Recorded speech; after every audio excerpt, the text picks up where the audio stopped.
दोस्तों, आज की कहानी है।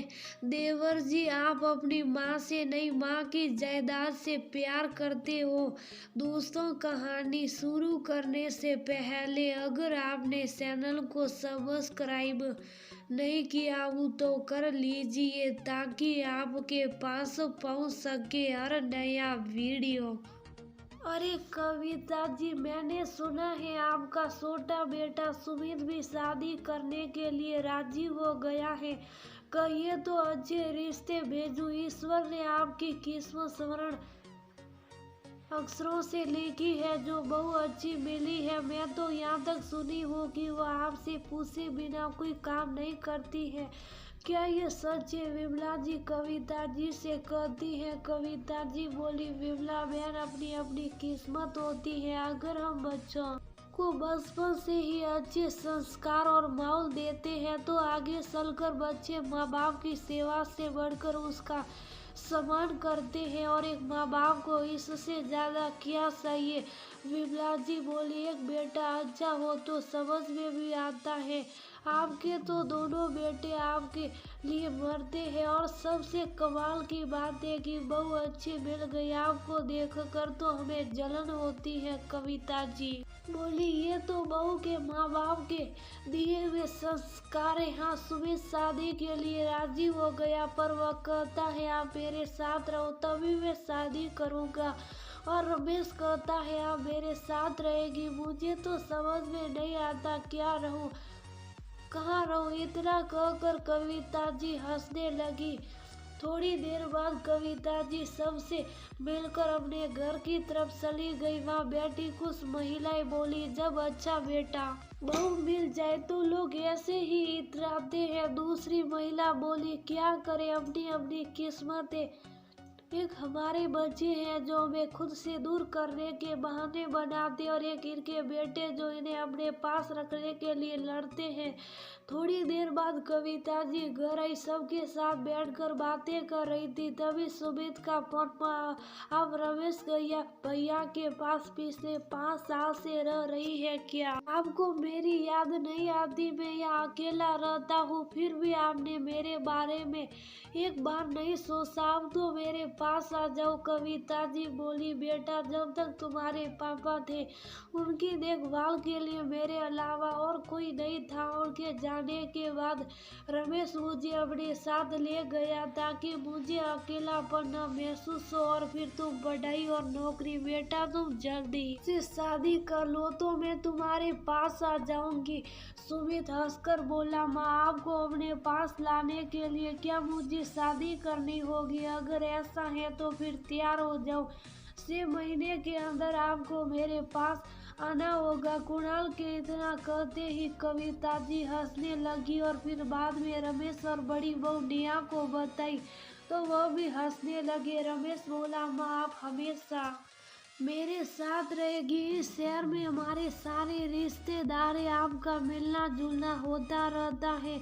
और सुमित के काम को आप जानती हैं, वह कभी भी एक शहर में टिक कर नहीं रह सकता, तो आप उसके साथ कहाँ भटकती रहेगी? नेहा बोली, आप ऐसा क्यों कर रहे हैं? हो सकता है देवर जी को भी इच्छा होती होगी कि माँ जी को अपने साथ रखे। जिस तरह से आप माँ जी को प्यार करते हैं, उनका दिल भी माँ के साथ रहने के लिए मचलता होगा। रमेश बोला, अरे तुम उसे नहीं जानती हो, वह माँ को इसलिए ले जाना चाहता है ताकि अपनी पसंद की लड़की माँ को दिखाकर मना लेगा। माँ, मैं कह देता हूँ, आप उसकी चिकनी सुपड़ी बातों में मत आना।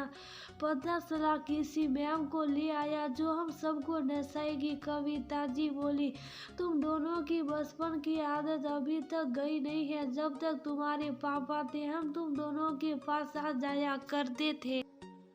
अब मैं अकेली हूँ तो मुझे बांटने की कोशिश मत करो। तुम दोनों मेरे लिए एक जैसे हो। इतना कहकर कविता जी आराम करने चली गई। नेहा रमेश से बोली, जब भी देवर जी माँ जी को अपने पास रखने की बात करते आपको क्या हो जाता है?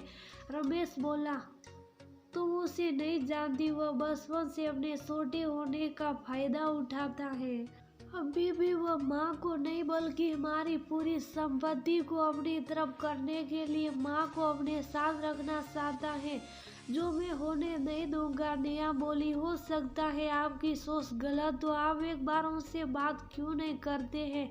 रमेश बोला, इसका कोई फायदा नहीं है, माँ की देखभाल यहाँ अच्छी तरह से हो सकती है, उसके लिए खुद के खाने पीने और रहने का ठिकाना नहीं है, माँ की देखभाल क्या करेगा। इतना कहकर रमेश वहाँ से चला गया। कुछ रोज बाद सुमित माँ को लेने के लिए आया तो रमेश अपनी जिद पर अड़ा था कि वह माँ को नहीं भेजेगा।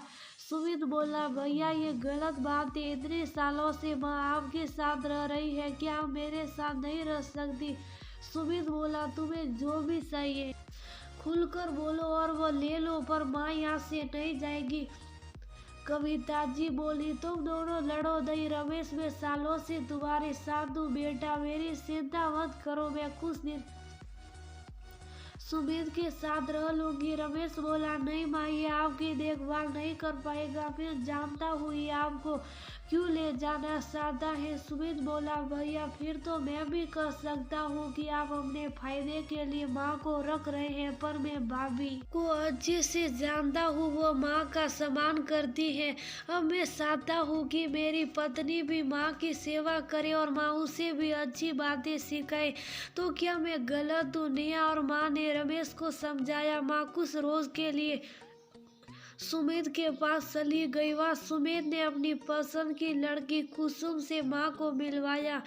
कविता जी को लड़की पसंद आई, फिर धूमधाम से दोनों की शादी रचाई गई। शादी के हफ्ते दिन बाद जब सब लौटने लगे तो रमेश बोला, माँ 2 महीने से आप यहाँ हैं, चलिए अब घर वापस चलते हैं। सुमित बोला, भैया फिर से शुरू हो गए, मैं कह रहा हूँ ना, माँ मेरे साथ यही रहेगी। कुसुम को नेहा ने ये सारी बातें पहले ही बताई थी तो कुसुम भी हंसने लगी। नेहा बोली, आप दोनों बच्चों की तरह माँ को अपने पास रखने के लिए लड़ते रहते, इसका कोई तो उपाय निकाला होगा।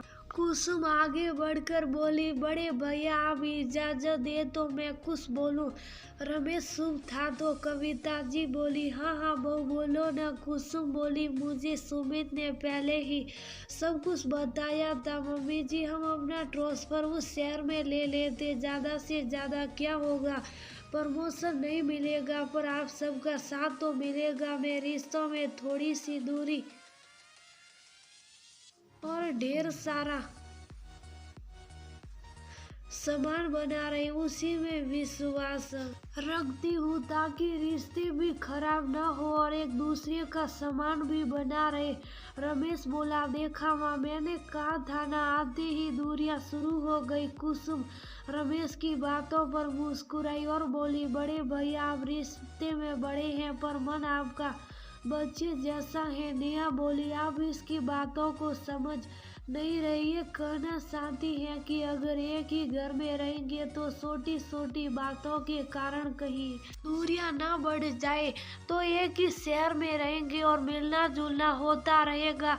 कुसुम नेहा से बोली, भाभी आपने मेरी भावनाओं को समझा, इसके लिए बहुत बहुत धन्यवाद, क्योंकि अक्सर बहुएं ही बुरी जाती है। कविता जी को कुसुम का सुझाव पसंद आया और उन्होंने रमेश को वापस भेज दिया, ये कहते हुए कि कुछ रोज मैं सुमित के साथ नहीं रहूंगी और 2 महीने बाद तुम्हारे पास आ जाऊंगी। 2 महीने बाद कविता जी रमेश के पास चली गई और सुमित और कुसुम अपने हनीमून पर बाहर चले गए। वहां से आने के बाद थोड़ा वक्त लगा, फिर दोनों ने अपना ट्रांसफर अपने शहर में करवा लिया और वही पास की सोसाइटी में एक फ्लैट ले लिया। अब कविता जी कभी एक बेटे के पास तो कभी दूसरे बेटे के पास मिलजुल कर रहने लगे। एक साथ रहते रहते दोनों भाइयों के मन का संदेह भी दूर हुआ। इससे ज्यादा एक माँ को और क्या चाहिए।